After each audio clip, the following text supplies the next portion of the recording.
देखिए बिल्कुल श्वेता, मैं उस पोलिंग बूथ पर पहुंच चुका हूं जहां पर यहाँ के प्रत्याशी नितिन गडकरी वोट करने वाले हैं और मतदाता जो है वो अपने मताधिकार का इस्तेमाल करने के लिए यहां पर पहुंचे हुए हैं। कोशिश करते हैं कि कोई अगर फर्स्ट टाइम वोटर है जो वोट करके यहां पर निकल रहा है तो उनसे बातचीत करते हैं। मैम, आपने वोट कर दिया? अच्छा, पहली बार वोट करने आए आप? Second time. कैसा लग रहा है? अच्छा लग रहा है बहुत। क्या सोचकर वोट करने वाले हैं? आगे इम्प्रूवमेंट हो देश की, और क्या। और कौन कौन से बड़े मुद्दे हैं युवाओं के लिए? सबसे पहले तो एजुकेशन के हैं और अनएम्प्लॉयमेंट है और महंगाई है। कई सारे विषय हैं जिनको लेकर आप वोट करने वाली हैं। तो ये देखिए, ये पोलिंग बूथ है। Thank you so much. यहाँ पोलिंग बूथ में व्यवस्था किस तरह की है देखिए। बुजुर्ग मतदाता जो हैं उनको व्हीलचेयर से मतदान करने के लिए मतदान केंद्र पर ले जाया जा रहा है। तो हर तरह की जो व्यवस्थाएं हैं वो आपको पोलिंग स्टेशन पर नजर आ रही है। तस्वीरों में आपने देखा कि कैसे जो बुजुर्ग मतदाता हैं वो व्हीलचेयर के जरिए मतदान केंद्र पर अंदर मतदान करने के लिए पहुंच रखेंगे। तो ये व्यवस्थाएं हैं। सर, आपको रोकना चाहूंगा, किन मुद्दों के साथ आए वोट डालने? सर, वोट देने आए। मैं देख रहा हूँ आप परिवार के साथ हैं, बुजुर्ग महिलाएं भी हैं। क्या मैसेज दे रहे हैं उन लोगों को जो घर पर बैठे हैं, अभी वोट करने नहीं पहुंचे हैं? वोट दें, अपना अधिकार दें। हम अब किसको वोट देंगे, ये कैसे हम बिल्कुल बिल्कुल, ये नहीं पूछ रहा हूँ मैं आपसे, लेकिन उन लोगों को आना चाहिए जो लोग घर पे बैठे हैं। आ रहे हैं। अपने परिवार के लोगों को भी कह दिया आपने? हाँ, सबको कर। कितनी उम्र हो गई सर आपकी? हमारी 70। प्रियंका और श्वेता सब हमारे साथ बने हुए हैं, लेकिन साथ ही हमारे साथ दो खास मेहमान भी स्टूडियो में जुड़ गए हैं। उनसे भी हम बात करते हैं। राजनीतिक विश्लेषक हैं दोनों हमारे साथ। दुष्यंत नागर हमारे साथ है, सौरभ दुबे हमारे साथ है। सौरभ दुबे जी, हम सबसे पहले हमारे सहयोगी तमाम रिपोर्ट तो हम दे रहे हैं, लेकिन पश्चिम बंगाल से जो खबर आई है, क्या है ये? क्या चुनावी हिंसा के बिना पश्चिम बंगाल में कोई मतदान नहीं हो सकता, चाहे विधानसभा का चुनाव हो या लोकसभा का चुनाव हो? देखिए, सबसे पहले तो सभी को गुड मॉर्निंग, राम राम। और आज जो है, जो अपना महापर्व है, हमारी लोकतंत्र का महापर्व है, उसका आगाज हुआ है। प्रथम चरण का चुनाव है और आप लोगों से सबसे निवेदन है कि आप लोग सब लोग भारी मात्रा में निकलिए, जल्दी से जल्दी जा करके अपना वोट करिए। ये अधिकार आपको लोकतंत्र ने दिया है और इसी के माध्यम से आप अपनी सरकार को चुन सकते हैं। अपनी बातों को रखने का जो अधिकार मिलेगा आपको, वो आज वोट करने के माध्यम से ही मिलेगा। लेकिन मुझे बड़ा कष्ट होता है, बहुत दुख होता है, जिस प्रकार की हम ये घटनाएं सुबह सुबह जिस प्रकार का दृश्य देखने को मिल रहा है बंगाल से, ऐसा लगता है कि देश 1947 में आजाद हुआ और आज कहीं ना कहीं हम वहीं पे अटके हैं। बिल्कुल। और दुबे जी, ये तस्वीरें कहीं ना कहीं से वाकई बड़े सवाल खड़े करती हैं कि लोकतंत्र के इस पर्व के दिन अगर इस तरह की हिंसा होती है। दुष्यंत जी, आपके पास मैं आना चाहूंगा। बात उत्तर प्रदेश की अब करेंगे, क्योंकि उत्तर प्रदेश की 8 सीटें ऐसी हैं जहां पर आज वोटिंग हो रही है जी। ये कितना महत्वपूर्ण है, चाहे समाजवादी पार्टी को हम कहें, चाहे बीजेपी के लिए कहें, क्योंकि कहीं ना कहीं से रामपुर में जिस तरह से कहा जा रहा है कि ध्रुवीकरण होगा, वोटरों के ध्रुवीकरण का फायदा जो है वो कहीं ना कहीं से समाजवादी पार्टी के कैंडिडेट को मिल सकता है। कितनी महत्वपूर्ण है ये 8 सीटें? देखिए जी, 8 सीटें बहुत महत्वपूर्ण है और शुरुआती दौर का चुनाव है। मैं कहना चाहूँगा, जैसे अभी हमारे एक मतदाता बोल रहे थे कि महंगाई एक मुद्दा है नागपुर से, तो महंगाई, बेरोजगारी ये एक मुद्दा है। लोग अपने दैनिक जीवन से जुड़े मुद्दों को एड्रेस करेंगे और परिवर्तन के लिए वोट करेंगे। पहले चरण के मतदान में परिवर्तन की काफ़ी संभावनाएं हैं। अगर हम शुरू के सहारनपुर 1 नंबर सीटें हमारी वहाँ देखें तो वहाँ का माहौल भी अब की बार बदला हुआ है, मतदाता का मूड भी बदला हुआ है। बिल्कुल, लेकिन ये हम थोड़ा वक्त की कमी, ब्रेक के लिए यहाँ रुकेंगे, लेकिन हम ये पश्चिमी उत्तर प्रदेश की सीटों की हम बात करें। परिवर्तन तो हो ही गया है, जो पहले किसी के साथ है वो किसी और के साथ है, लेकिन इसका क्या प्रभाव पड़ेगा इस पर हमारी नजर रहेगी। फिलहाल रुक रहे एक छोटे से ब्रेक के लिए, लेकिन महा कवरेज जो है लोकतंत्र के इस महापर्व को, वो लगातार रिपब्लिक भारत पर जारी रहेगी। रुक रहे छोटे से ब्रेक के लिए, चल लौटते हैं और वो सच्चाई का साथ देगी। सब आए, बीजेपी ने पूरी ताकत लगाई, पूरी ताकत विश्वास है छिंदवाड़ा की जनता अपना पूरा प्यार और आशीर्वाद हमें देगी। मुझे छिंदवाड़ा की जनता पर पूरा विश्वास है। चल लोगों से वोट की अपील सर, आपके जितने सर ज्यादा से ज्यादा मतदान हो, इसके लिए सर अपील आपकी तरफ से सर, जितने करीबी थे आपके, एक एक करके सब बीजेपी में चले गए। छोड़िए, और हम कोशिश करेंगे नकुलनाथ से भी बात करने की कोशिश करेंगे। नकुलनाथ हमारे साथ है। सर फर्स्ट रिएक्शन आपका? सर मुकाबला काफी टक्कर का है सर। क्या कहेंगे सर, क्योंकि कई लोगों को बीजेपी छिंदवाड़ा की जनता पर पूरा विश्वास है कि अपना प्यार और आशीर्वाद मुझे देंगी। अच्छा सर, जिस तरह से लेकिन कई आपके साथी आपके करीबियों को तोड़ा बीजेपी ने, उसके बाद आपको लगता है कि ये लोग कुछ नुकसान पहुंचा पाएंगे? जनता हमारे साथ है, जनता आपके साथ है। तो देखिए, नकुलनाथ ने हमसे बात की, उनका साफ तौर पर कहना है कि जो है छिंदवाड़ा की जनता उनके साथ है, छिंदवाड़ा की जनता पर भरोसा है। और यहाँ पर आप देखिए एक और तस्वीर, पहले हनुमान जी की पूजा की और उसके बाद इस मंदिर में जो है पूरा परिवार जो है कमलनाथ का पूजा पाठ करेंगे और इसके बाद यहाँ पर मौजूद है। प्रियंका, आपके पास आ रही हूँ बस 5 सेकंड में।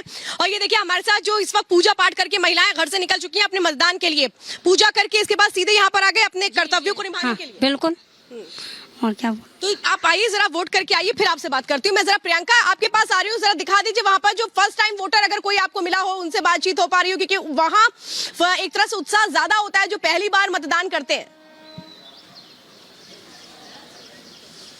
देखिए, दोनों ही मेरे साथ ये फर्स्ट टाइम वोटर्स खड़े हुए हैं और दोनों ही सिबलिंग हैं। यहाँ पर देखिए भाई बहन पहुंचे हैं और इनको फर्स्ट टाइम वोट करने के बाद ये सर्टिफिकेट भी मिला है। सिस्टर को सर्टिफिकेट मिला है, इनके ब्रदर को ये नोटपैड मिला है, साथ ही सर्टिफिकेट भी है। तो इन दोनों का काफी खुशी दिख रही है, कह रहे हैं कि फ्रेम करा के रखेंगे। इन्हीं से हम बात करते हैं। आपका नाम? Madhu Sharma. Madhu Sharma, first time voter है जी।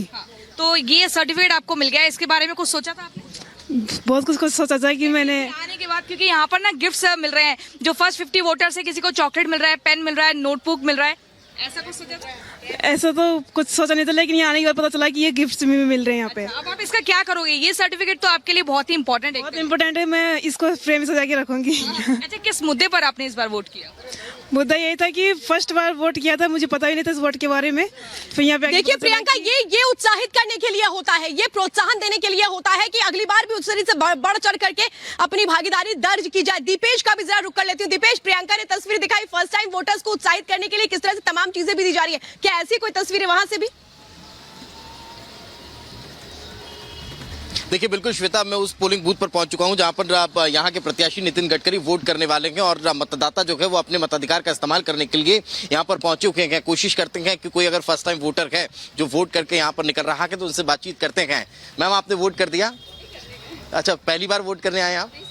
Second time. कैसा लग रहा है? अच्छा लग रहा है बहुत। क्या सोचकर वोट करने वाले हैं? आगे इम्प्रूवमेंट हो देश की, और क्या। और कौन कौन से बड़े मुद्दे हैं युवाओं के लिए? सबसे पहले तो एजुकेशन के हैं और अनएम्प्लॉयमेंट है और महंगाई है। कई सारे विषय हैं जिनको लेकर आप वोट करने वाली हैं। तो ये देखिए, ये पोलिंग बूथ है। Thank you so much. यहाँ पोलिंग बूथ में व्यवस्था किस तरह की है देखिए। बुजुर्ग मतदाता जो हैं उनको व्हीलचेयर से मतदान करने के लिए मतदान केंद्र पर ले जाया जा रहा है। तो हर तरह की जो व्यवस्थाएं हैं वो आपको पोलिंग स्टेशन पर नजर आ रही है। तस्वीरों में आपने देखा कि कैसे जो बुजुर्ग मतदाता हैं वो व्हीलचेयर के जरिए मतदान केंद्र पर अंदर मतदान करने के लिए पहुंच रखेंगे। तो ये व्यवस्थाएं सर, आपको रोकना चाहूंगा, किन मुद्दों के साथ आए वोट डालने सर?